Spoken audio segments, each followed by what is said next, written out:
I will say, like, I remember very quickly, you know, these are the kind of projects where it's like we have to have conversations fast. Because it's like, can we do this? You're like, oh, okay, that's interesting. It's not just, like static on the TV like a lot of these commercials are. They wanted it to be something that was a little bit different. And so then it became like, all right, well, I don't have time to troubleshoot why it's not staying. It was then, how fast can I get them back in every time it goes out, so that way you don't feel the stress and he doesn't feel the stress and the client's like, what's going on? Founded in 1999 by Jason Burks, Retrospec Films is Oklahoma's largest turnkey production company of its kind. With a full-time team of over 20 talented individuals, a 12,000 square foot studio to create in, and a resume that spans some of the world's largest brands, if you love learning about filmmaking and storytelling, you've come to the right place. On each episode, we discuss the pursuit of creating things and the problems we solve by digging up projects from the last 20 years, giving you a glimpse behind the scenes where the magic happens. You're listening to Retrospec Films from the Archives. Hey guys, thanks for joining us on Retrospect from the Archives. It's our in-house podcast where we dissect projects from the past and dig up all the details of how we did it, why we did it, what we did, and talk about it. Joining with me today is Mark Miles. They call me that. I the don't know about fifth? the third. I don't The know. fifth? It's just your name has that nobility vibe to Especially it. if you say Marcus. Mark, Marcus Aurelius. we haven't made you a business card. Not that we use a lot of business cards around here. That's fine. I don't Very even know But what I was to say. trying to think how to Mark's, a cinematographer and helps with lighting, and you used to edit all the time, and now you're out sweating in the trenches with us. So Motion control technician. yeah, on this project, you're the Moco guy. Yep. So we'll get to that. And then Brandon Forbes, producer, client manager. Yep. Sometimes Spreadsheet guy. spreadsheet That's guy. just know me as. Yep, absolutely. So we'll dig right in. We're going to talk about a very unique project. This project's not done yet, so, maybe this will come out when it is done. But, right? Yeah, for it'll sure. be done in the fall. It's done on our side.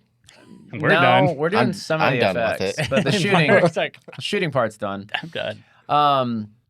It's for Velocity Bank. I think they're in Austin, Texas. Correct. Yep. It's a credit And union. it's a credit union. And this is a project working with Littlefield Agency here in Tulsa.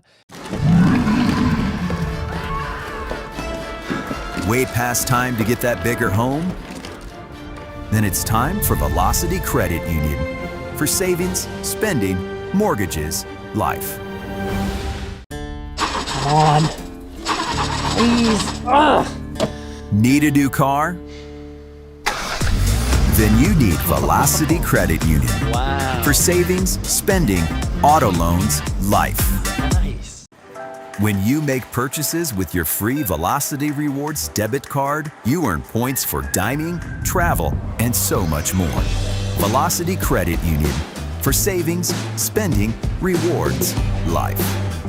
And this project needed a lot of motion control. And motion control is complicated. It basically has to do with controlling the motion of a camera in such a precise manner that you can repeat things, comp things, add two different shots together and the camera movement stays the same, run the focus identically, et cetera, et cetera.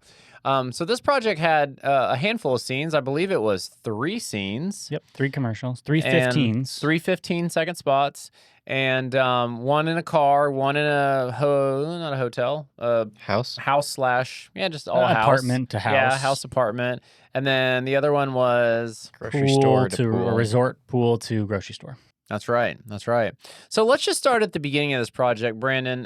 Where did this thing come from, and what was the complications of it? Yeah. So, we had done some not motion control work for Littlefield, but we had done some spots earlier this year, or maybe it was even later last year, that were 15s with, almost only like 1 continuous shot, maybe 2 continuous shots for this client.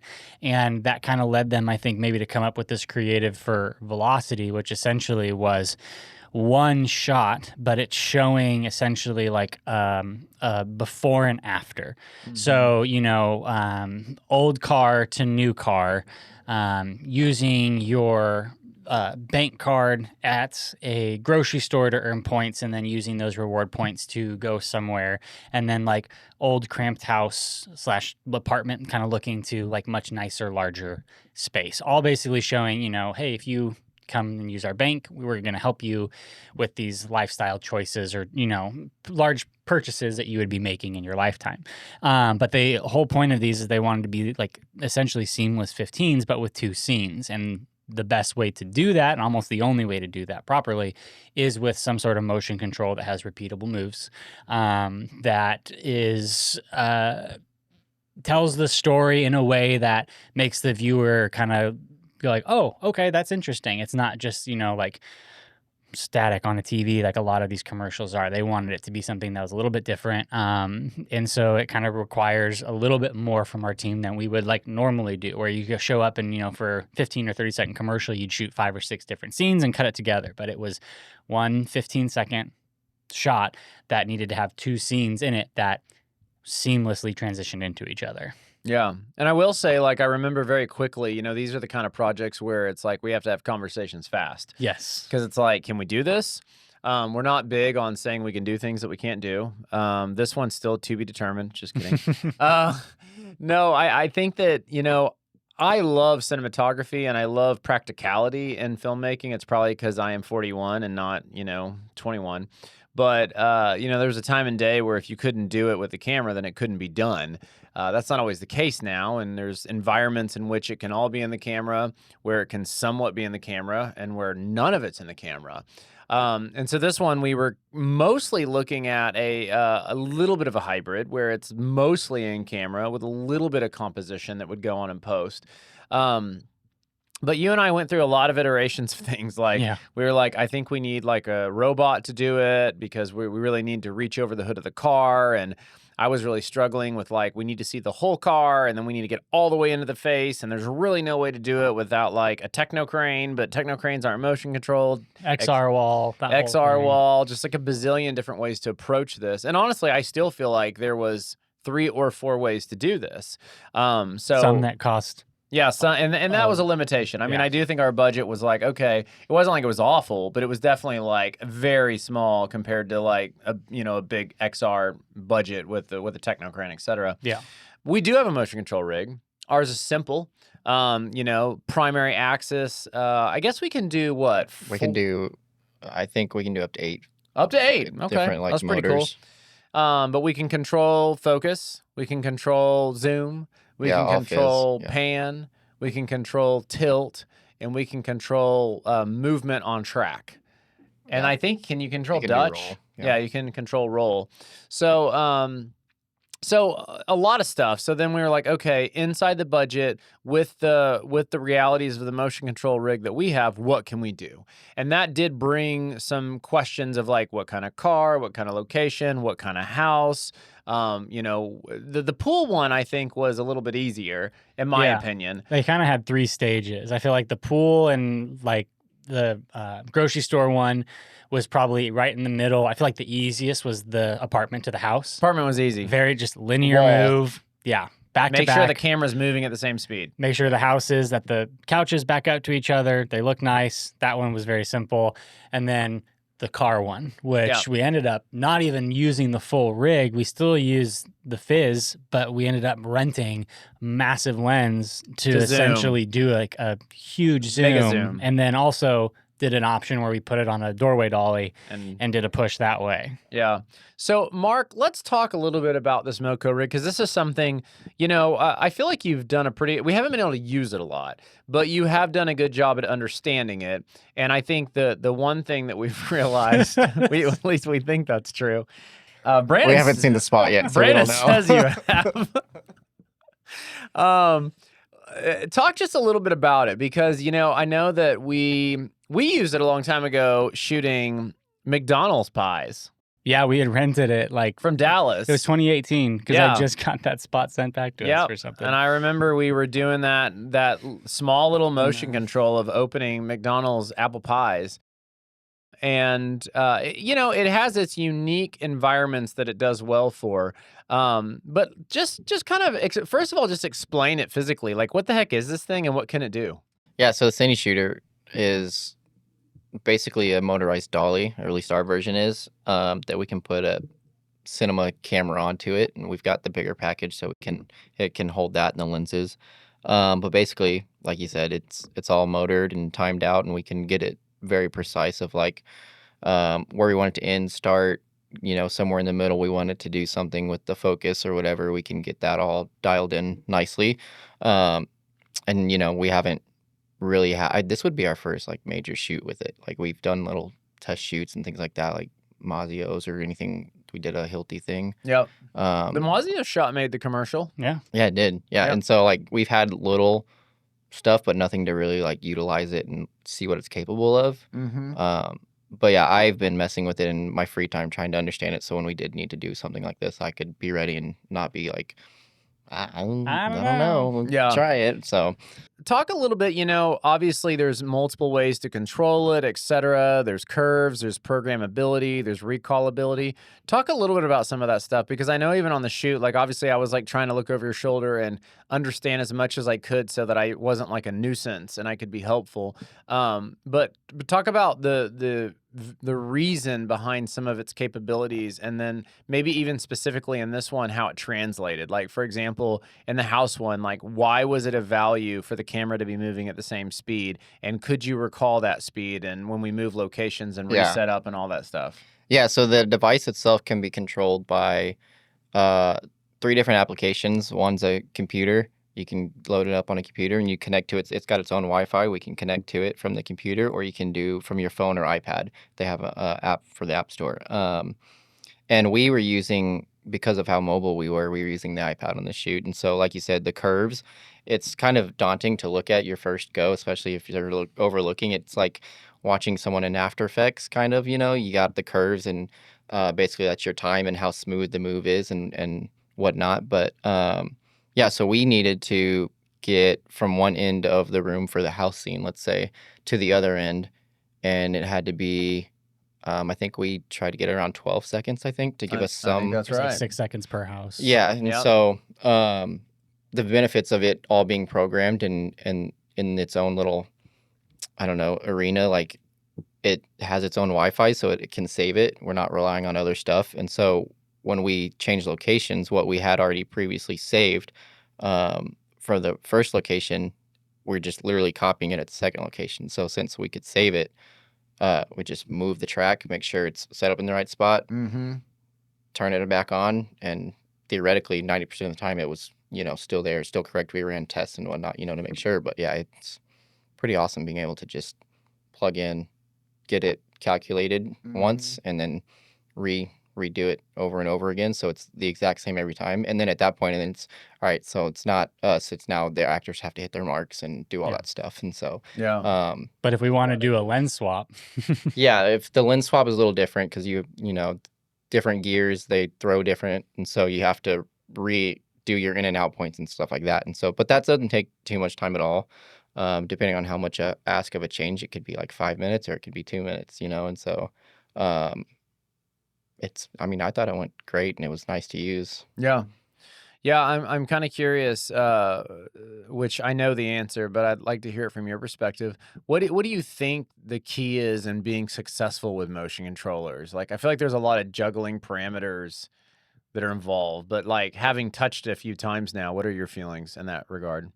I think we just got to be knowledgeable, because some stuff is going to be out of our control, but as long as we can be knowledgeable and try to troubleshoot the best we can, like we did and have done, it makes it a lot easier. Because there was times where the in and out points weren't staying, Yeah. and so then it became like, all right, well, I don't have time to troubleshoot why it's not staying. It was then, how fast can I get them back in every time it goes out, so that way you don't feel the stress and he doesn't feel the stress and the client's like, what's going on? Yeah. And so, and I think that is just, I was like on the 3rd day we were using it. So we were really stress testing this product that is more meant for being in the studio Yeah. and on product for product placement and stuff like that. And so we got it out in the field and we're leveling it and running it to its max speed Yeah. and pushing the boundaries of what it can do.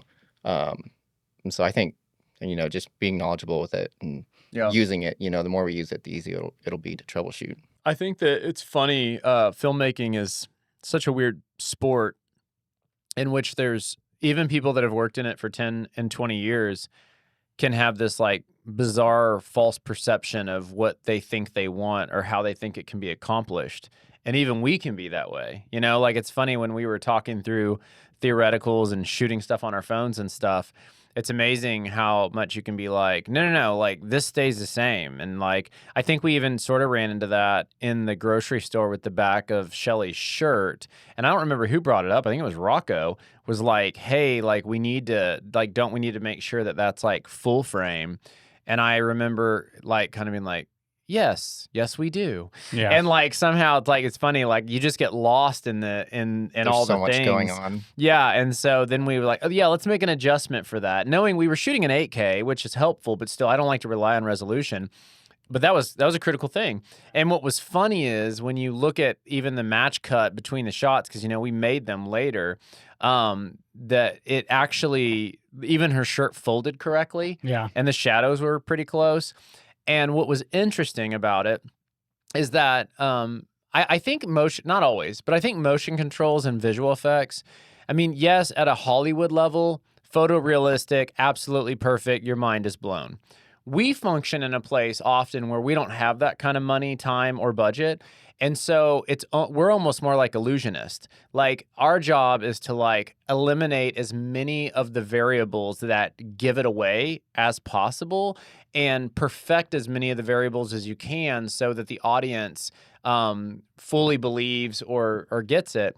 And that being said, like even something as silly as The Room coming across that, in my career, I mean, how many times have I done that free-handed on a doorway dolly or on a dolly? Many times, or on a slider. I mean, many times. Yeah. I would literally just, as ghetto as it is, I'd be like, pull out a stopwatch, drop a tape measure, put some marks on the floor, ready, go. 1 1,000, 2 1,000. And I would give myself a speed, and I'm pretty good at that.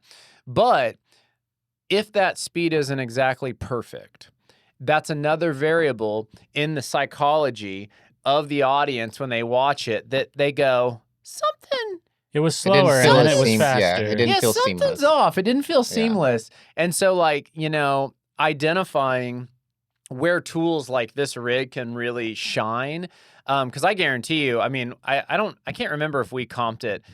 If not, we'll probably do it right after this. But that room, I feel like that's gonna look perfect. Yeah. Like it's gonna look absolutely photo perfect. Yep. And that's going to just feel so good. And you'd never be able to do that with a dolly. Yeah, well, even then, like that room stuff, like we didn't have the budget for how we probably should have done that, and that's build a fake set with a fake wall and go room to room, you know. But like we didn't. And we talked about it a little bit. Yeah. We talked as simple as like, let's just do it on a doorway dolly and just time it to let's build out the set to let's get quotes for, the Mark Roberts motion control bolt with the track and an XR stage. I mean, we were like, and we presented everything. And we were like, here are all the options. Yep.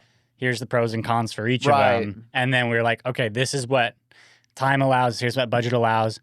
You'll get what you want. It will be good. And we'll do the best that we can, but here's some caveats with it, you know, and that's why we shot some safeties as well to be like, hey, just in case. But I mean, like, some of those, it's like, okay, if you just comp it in the correct way, cut and time things, like it'll look good. Yeah. Like, we're confident for sure. 90% of the people aren't going to notice. No. Yeah. And I think that's something, I guess I would actually say I take a lot of pride in, and it's probably a foundational kind of, I don't know what you'd call it, uniqueness of this company, is that we're always looking for the way that we can still achieve something. Yeah. Like, because the reality is, like, a lot of creatives like this, people would be like, oh, that's $200,000 or nothing. Yeah. You know what I mean? It's like Apple TV level. Yeah, it's like, no, it can't be done. Like, unless you have 3 times, 4 times the amount of money. So I'm really excited about it. I get excited. Obviously, we have to have the time and the types of creative, but I am very excited about what the motion controller can keep bringing from a cinematography level. Because I mean, even for my personal sake, at this point in my career, I'm like, have I filmed everything? I'm concerned that maybe I have filmed everything. And I'm like, I know that's not true, but that's how I feel. Sometimes I'm like, yeah, I've already shot that at every time of day with every type of lens. So I think that the motion control space does bring like a whole nother texture of like capability that's wild, and your brain can get blown, So. Very cool. All right. Well, we appreciate you guys joining us for this episode of From the Archives. Hopefully you enjoyed seeing some of this. I don't know if we showed any of it, but we might have. And if we did, I hope you liked it. If we didn't, I'm really sorry.